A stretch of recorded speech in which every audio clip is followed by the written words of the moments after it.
भोरवे में नदिया नहाइला, आदित्य मनाइला हो।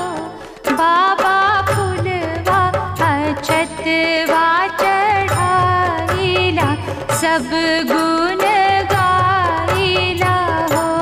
बाबा फुलवा अक्षतवा चढ़ाइला, सब गुण गाइला हो।